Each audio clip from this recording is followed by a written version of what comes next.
نحمده ونستعينه ونستغفره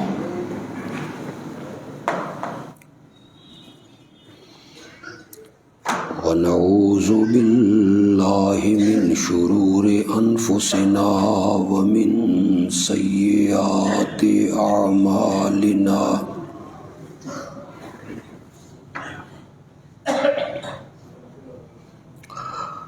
من يهده الله فلا مضل له ومن يضلله فلا هادي له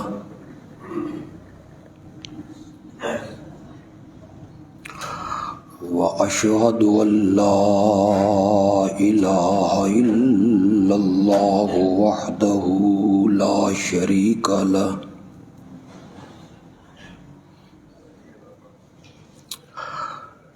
وأشهد أن محمدًا عبده ورسوله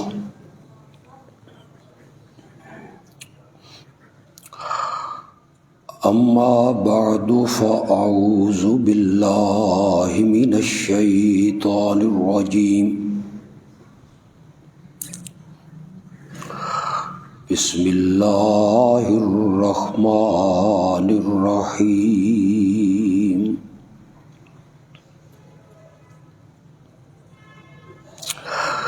إن الله وملائكته يصلون على النبي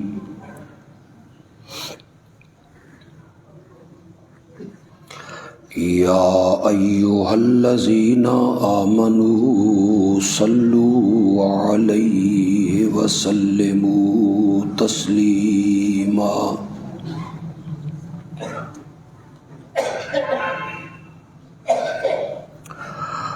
اللهم صل على محمد وعلى آل محمد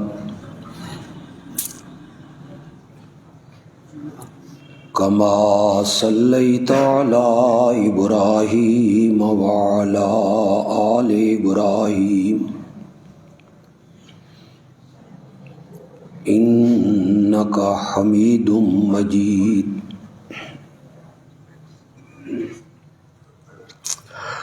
اللهم بارك على محمد وعلى آل محمد كما باركت على إبراهيم وعلى آل إبراهيم إنك حميد مجيد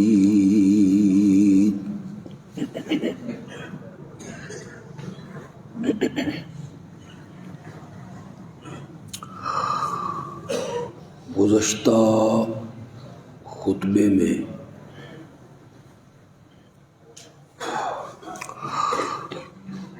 اس عنوان پہ گفتگو ہوئی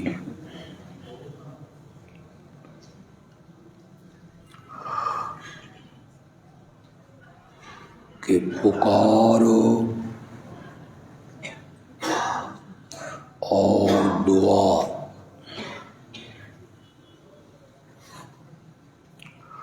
صرف اللہ سے کرنی ہے.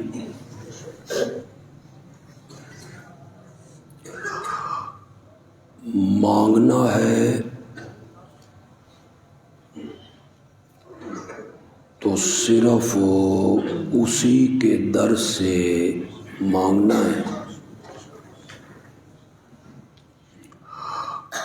سوال کرنا ہے تو صرف اسی کے آگے سوال کرنا ہے.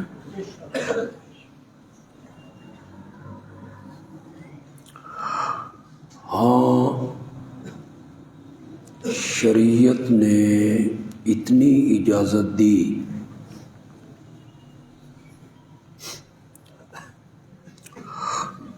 کہ جس طرح بندہ اپنے لیے خود دعا کرتا ہے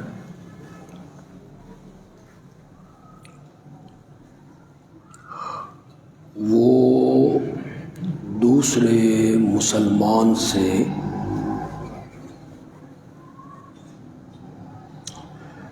درخواست کر سکتا ہے کہ تم میرے لیے دعا کرو، بشرطے کہ یہ خیال نہ ہو کہ اس کی دعا ضرور قبول ہوتی ہے اور اس کی دعا رد نہیں ہوتی۔ غالباً اسی لیے شریعت نے کہا نیک لوگ، بڑے مرتبے والے لوگ، فضیلتوں والے لوگ، شان و مقام والے لوگ، ان سے عام مسلمان دعا کی درخواست کریں اور کبھی کبھی وہ نیک لوگ، عظمتوں والے لوگ، شان والے لوگ، وہ اپنے سے کم مرتبہ لوگوں سے دعا کی درخواست کریں، ادنا اپنے سے اعلیٰ کو کہے کہ میرے لیے دعا کر، اور کبھی کبھی اعلیٰ ادنا سے کہے کہ تو میرے لیے دعا کر۔ اس کی میں نے پچھلے خطبے میں ایک مثال حدیث سے پیش کی، جب ایک صحابی نے جمعے کے دن دوران خطبہ سامنے کھڑے ہو کر آپ سے درخواست کی کہ آپ دعا کریں اللہ باران رحمت عطا فرمائے۔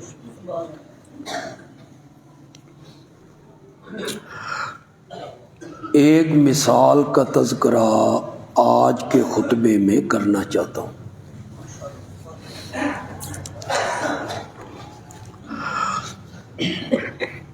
میرے پیارے پیغمبر امام الانبیاء حضرت سیدنا محمد الرسول اللہ صلی اللہ علیہ وسلم، آپ کبھی کبھی دوپہر کے وقت رشتے کی اپنی ایک خالہ حضرت ام حرام کے گھر آ جایا کرتے تھے،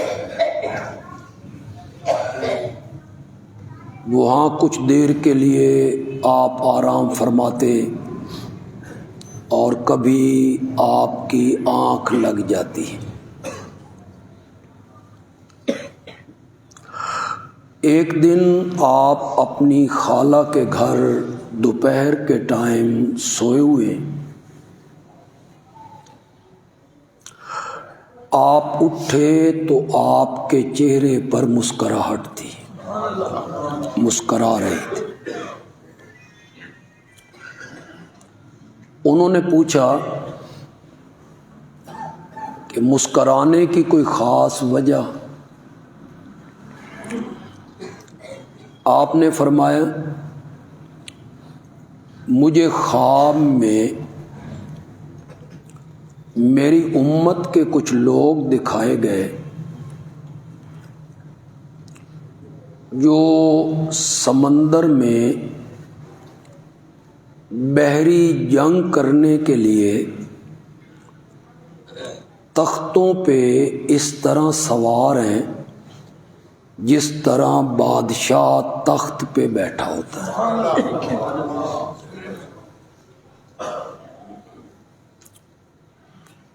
پھر آپ نے ارشاد فرمایا اول جیش من امتی یغزون البحر قد اوجبوا، میری امت کا پہلا لشکر جو بحری جنگ لڑے گا، سمندری جنگ، اس لشکر کے ایک ایک فوجی پر اللہ نے جنت کو واجب کر دیا۔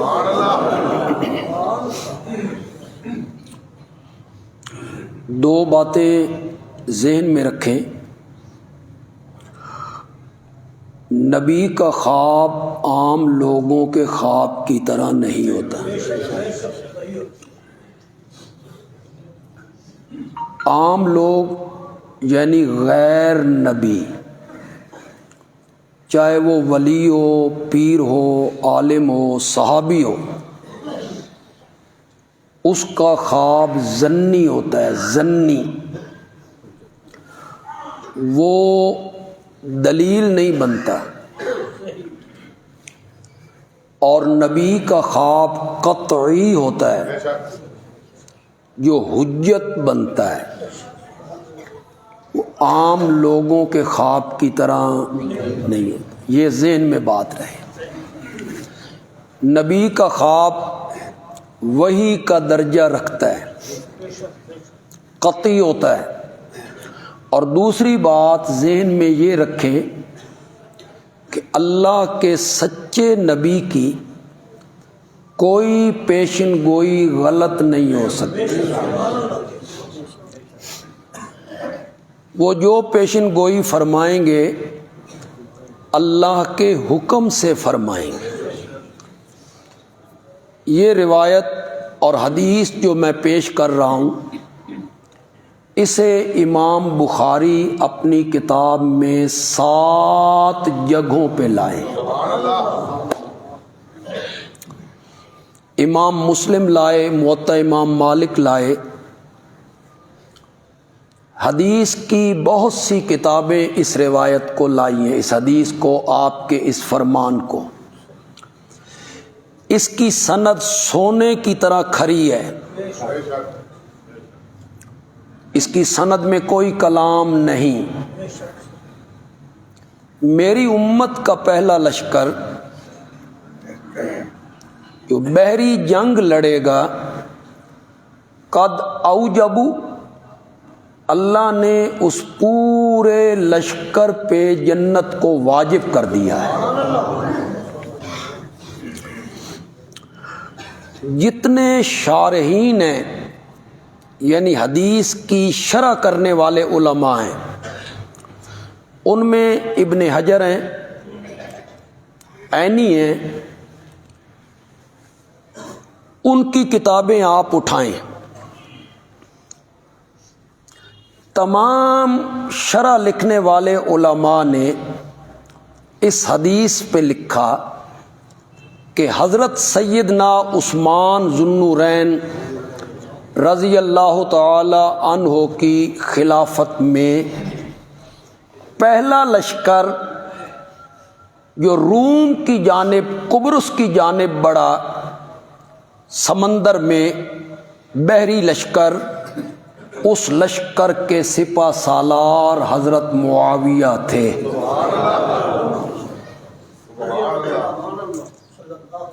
سب نے لکھا، جتنے مورخین ہیں آپ ان کی کتابیں اٹھا لیں، کوئی نہیں انکار کرے گا کہ اس لشکر کی قیادت کس کے ہاتھ میں تھی؟ حضرت معاویہ رضی اللہ تعالی عنہ کے ہاتھ میں تھی۔ کس لشکر کی قیادت؟ جس لشکر کے شرکاء کو کائنات کے اس انسان نے جنت کے واجب ہونے کی بشارت سنائی، جس انسان سے بڑھ کے سچا اور سچا انسان اس کائنات میں آیا بھی کوئی نہیں، قیامت کی صبح تک آئے گا بھی کوئی نہیں۔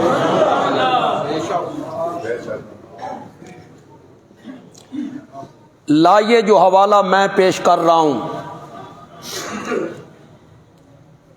تاریخ پر ایمان لانے والے لوگ اور تاریخ کو وحی کا درجہ دینے والے لوگ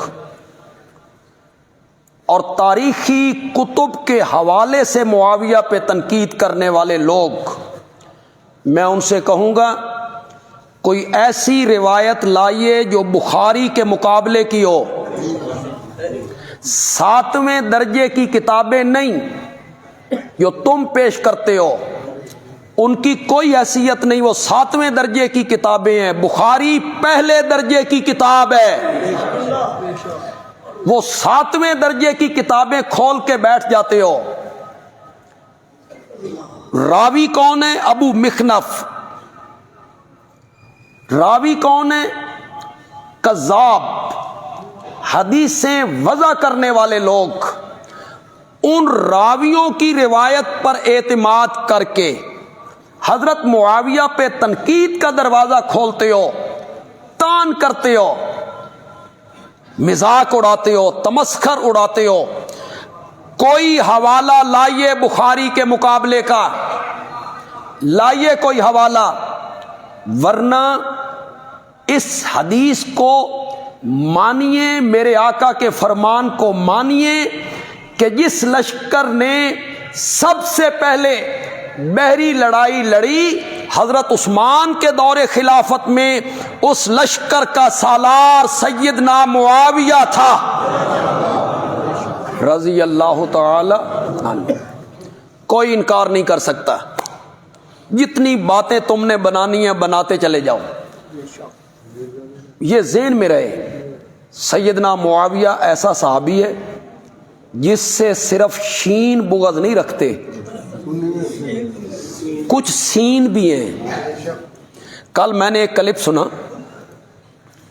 نام تو نہیں لینا چاہیے، غالباً ٹوبہ ٹیک سنگھ کے علاقے کے کوئی جماعت اسلامی کے ذمہ دار تھے، فرما رہے تھے کہ حضرت معاویہ نے لوگوں کے ذمے لگایا کہ حضرت حسن، حضرت حسین، سیدہ فاطمہ، ان کی غلطیاں ڈھونڈو۔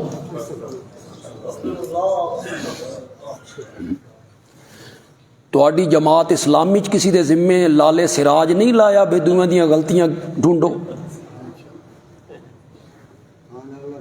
لالا سراج الحق اس نے نہیں لگایا کسی کے ذمے بھائی فرید پراچے کی غلطیاں ڈھونڈو بھائی۔ تے حضرت معاویہ دی صداقت تے امانت لالا سراج جتنی بھی کوئی نہیں۔ کچھ خوف خدا کرو یار، وہ میرے نبی کا صحابی ہے، اس کے لیے میرے نبی نے دعائیں مانگی ہیں، دعائیں مانگی ہیں۔ کاتب وحی ہے اور جبریل کے کہنے پر کاتب وحی بنایا ہے۔ غزوہ تبوک میں شاہ روم کا خط لے کر جو ایلچی میرے نبی کے پاس آیا تھا، اس ایلچی کا بیان پڑھو نا۔ وہ کہتا ہے میں نے خط پہنچایا تو آپ کے بائیں جانب ایک آدمی بیٹھا ہوا تھا غزوہ تبوک میں، آپ نے خط اس کو دیا، پڑھ کے سنا۔ شاہ روم نے کیا لکھا ہے اس نے پڑھ کے سنایا، ترجمہ کیا، بتایا۔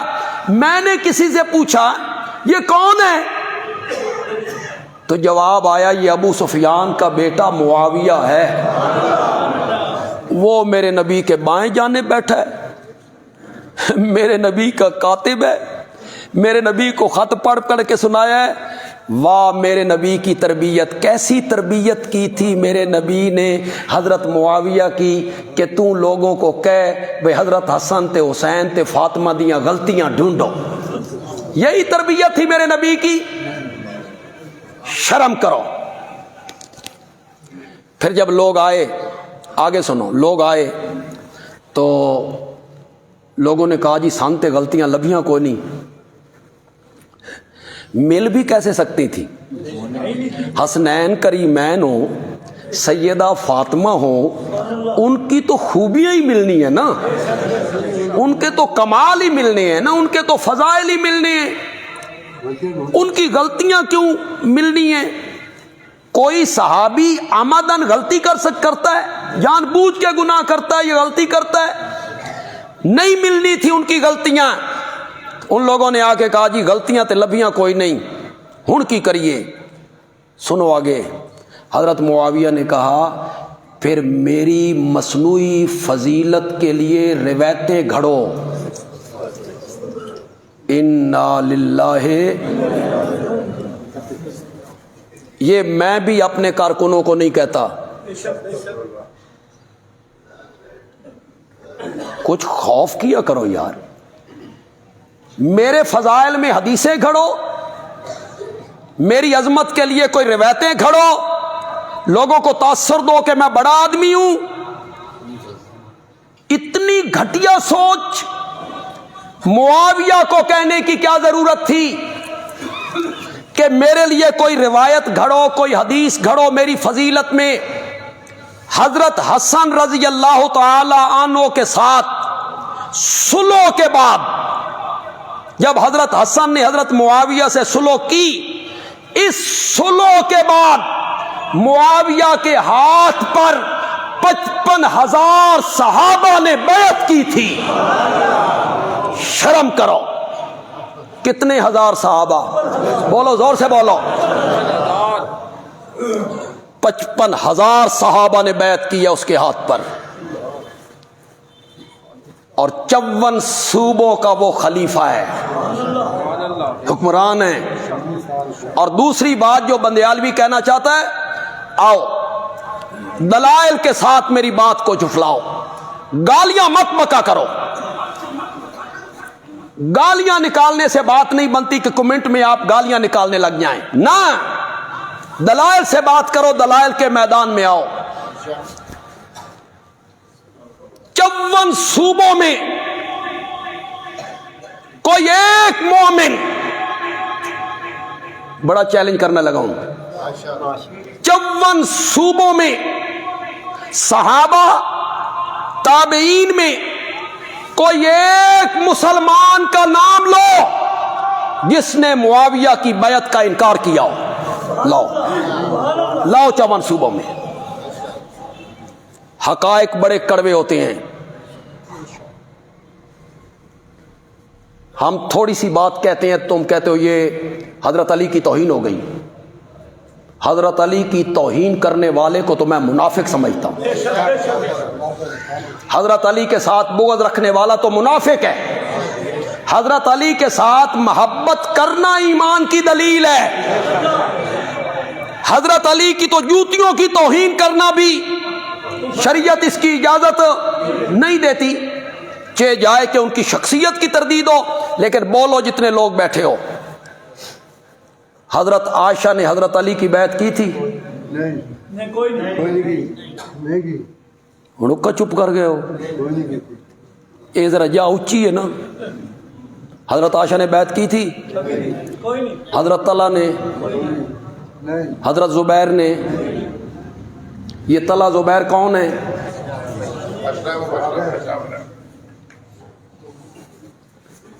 شرم کرو، ادھر بھی تو کبھی بات کیا کرو، تمہاری زبانیں کھلتی ہیں تو معاویہ کے متعلق کھل جاتی ہیں۔ حضرت طلحہ اور زبیر دونوں ان 10 صحابہ میں شامل ہیں جن کو میرے نبی نے نام لے کر جنت کی بشارت دی تھی۔ اگلی بات سنو تو تمہارے پاؤں تلے سے زمین سرک جائے۔ یہ دونوں حضرت عائشہ کے لشکر میں شامل ہیں، اور جب جنگ ہوئی ہے تو یہ دونوں اس جنگ میں شہید ہوئے، حضرت عائشہ کی کمان میں شہید ہوئے، اور حضرت علی رضی اللہ تعالیٰ عنہ خیمے سے باہر آئے، حضرت طلحہ کو دیکھا، یہ سب منافقین کی شرارتیں تھیں۔ یہ جو جنگیں ہوئیں یہ شرارت کس کی تھی؟ کون سے منافق؟ کون سے؟ وہی جنہوں نے حضرت عثمان کو شہید کیا تھا، آگے ذہن میں، جنہوں نے حضرت عثمان کو شہید کیا، پھر حضرت علی کو اپنی لپیٹ میں لیا، پھر 2 جنگیں کروائیں۔ حضرت حسن ان کو بھانپ گئے تھے، واہ حضرت حسن کی فراست، کیا بات ہے، وہ بھانپ گئے کہ کہ یہ شرارتی ہیں، انہوں نے جناب قربانی دے کے مسلمانوں کی جماعتوں کو ایک کیا۔ حضرت معاویہ کے انتقال کے بعد انہوں نے پھر سر اٹھایا اور حضرت حسین کو استعمال کرنے کا سوچا۔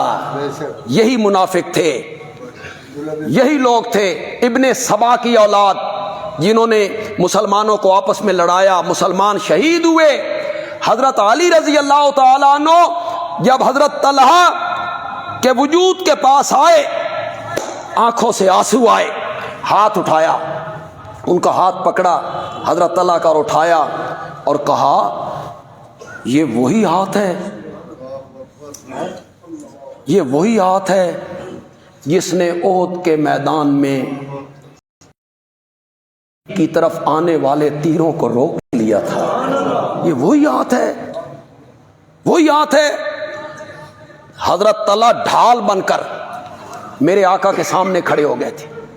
پھر میرے آقا سستانے کے لیے ایک پہاڑ پہ تشریف لے گئے، جگہ اونچی تھی، 54 صوبوں میں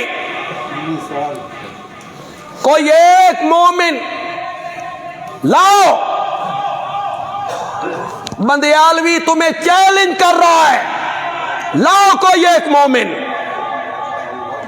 جس نے معاویہ کی بیعت سے انکار کیا ہو، لاؤ۔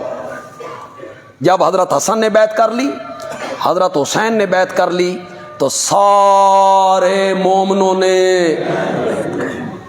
بیعت کر، حضرت معاویہ متفق علیہ خلیفہ بنے، اور پھر 19 سال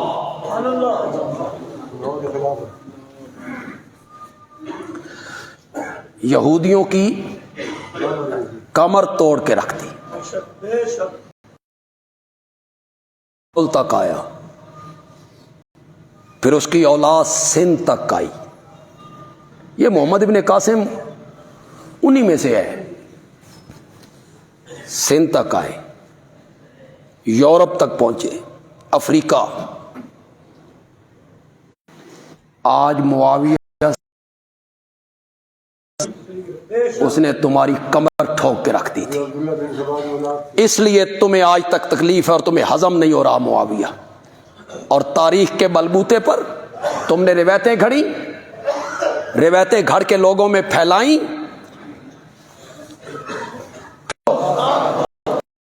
جگہوں پہ اول جیش من امتی یغزون البحر قد اوجبوا، میری امت کا پہلا لشکر جو سمندری جنگ لڑے گا، رب نے ان پر جنت کو واجب کر دیا ہے۔ توڑو اگر کوئی بندہ، پہلا بحری بیڑا، اسلامی بحری بیڑا، اس کا موجد کون ہے؟ سیدنا معاویہ رضی اللہ تعالی عنہ، شام کے بدماش۔ اور رومیوں کا مقابلہ کرنا ہے تو ہمیں بحری بیڑا بنانا پڑے گا۔ حضرت عمر رضی اللہ تعالیٰ عنہ نے شاید وسائل کی کمی، شاید، یا شاید اس لیے کہ میں لوگوں کی زندگیاں لہروں کے حوالے کر دوں، انہوں نے اجازت نہیں تھی کہ نہیں۔ حضرت عثمان رضی اللہ تعالیٰ عنہ کا دور آیا، حضرت معاویہ نے پھر عرض کیا اجازت دی جائے کہ ہم بحری بیڑا بنائیں، ہمارے پاس بھی اس بحری بیڑے میں کشتیاں ہوں تاکہ ہم ان رومیوں بدماشوں کا ہم مقابلہ کر سکیں۔ حضرت عثمان نے اجازت دی، لیکن مشروط، 1 سال کا ٹائم ہے تیرے پاس، 1 سال، 1 سال میں یہ بحری بیڑا تیار ہونا چاہیے۔ رومیوں کا جو بحری بیڑا تھا اس میں 700 کشتیاں تھیں، بیڑا چلتا اس میں 700 کشتیاں ہوتی، ادھر چلی گئی، ادھر چلی گئی، ادھر چلی گئی۔ حضرت معاویہ نے کام کرنا شروع کیا۔ یہ دور نہیں، یہ تو دور ترقی کا ہے، آج تو ہر چیز مشینری، تختوں کا چیرنا، بنانا، جوڑنا منٹوں کا کام۔ اس وقت تو آرا چلانا ہے، پہلے درخت کاٹنے ہیں، پھر تختے چیرنے ہیں، پھر ان کو جوڑنا ہے، پھر کشتیاں بنانی ہیں، پھر بجلی کوئی نہیں، ٹیکنالوجی کوئی، ترقی کا زمانہ نہیں، ہاتھ سے سارے کام کرنے ہیں۔ سنو، تمہیں یہ بات کوئی نہیں سنائے گا، پردے ڈالیں گے پردے۔ سنو، 9 مہینے کے بعد حضرت معاویہ نے پہلا اسلامی بحری بیڑا سمندر کی لہروں کے حوالے کیا، جس میں 1700 کشتیاں تھیں۔ جی، پہلے بحری بیڑے کا موجد بھی معاویہ، اور پہلے بحری لشکر کا سالار بھی کون ہے؟ رضی اللہ تعالی عنہ۔ میں ان کی کس کس خوبی کا تذکرہ کروں؟ میں آج بھی تاریخ کی کچھ کتابیں میں نے دیکھی، مجھے بڑا تعجب ہوا۔ مورخین نے لکھا کہ حضرت معاویہ رضی اللہ تعالیٰ عنہ فتح مکہ سے پہلے ایمان لا چکے تھے، لیکن انہوں نے باپ کے خوف کی وجہ سے ایمان کو چھپائے رکھا۔ کیا کیا؟ چھپائے رکھا۔ ظاہر فتح مکہ کے دن ہوئے۔ کچھ نے لکھا یہ طلقاء میں سے ہیں۔ ہن من طلقاء بھی سمجھانا پینا۔ فتح مکہ کے دن جب مشرکین اور کفار سامنے کھڑے تھے اور انہیں کہا ہمارے ساتھ کیا سلوک ہوگا، انہیں اپنا ایک ایک ستم، انہیں اپنا ایک ایک ظلم اور زیادتی یاد تھی۔ ہم نے ان کے ساتھ کیا کیا ہے، آج یہ فاتح بن کے آئے ہیں۔ انہیں یہ توقع ہی نہیں تھی۔ میرے آقا نے فرمایا لا تثریب علیکم اليوم انتم الطلقاء، آج تم سے کوئی بدلہ نہیں لیا جائے گا، تم سب آزاد ہو۔ وہ جو طلقاء کا لفظ آپ نے کہا تو انہوں نے طنز کیا، معاویہ طلقاء میں سے، تو آگے حاشیے چڑھائے گئے۔ اب ایمان نہ لاتے تو کرتے کیا، راہ کوئی نہیں سی تے واہ کوئی نہیں سی تے مجبوری سی۔ اب نبی فاتح بن کے آ گئے تھے، یعنی مطلب یہ ہے کہ مومن مانو لیکن اس میں بھی کیڑے۔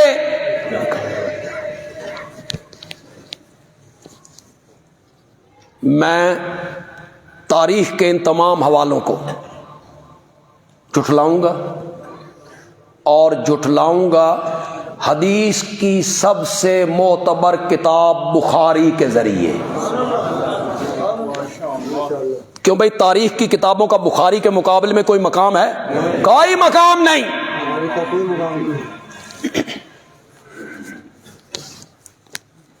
مورخین میں صرف طبری ہے جو سند ذکر کرتا ہے، بس، باقی کوئی مورخ سند ذکر نہیں کرتا، واقعات لکھتا چلا جاتا ہے، لکھتا چلا جاتا ہے، بس ایسے ہی لکھتا چلا جاتا ہے۔ بے خیمے تو آواز آئی، اللہ اللہ تے خیر صلی اللہ، وہاں سے آواز آئی، وہاں سے آواز آئی، وہاں ہوں۔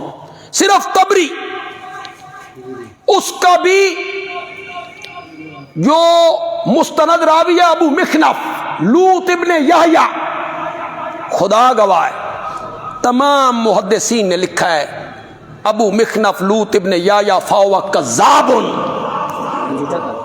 کیا تھا؟ اس کے بلبوتے پر طبری سب کچھ نقل کرتا چلا جاتا۔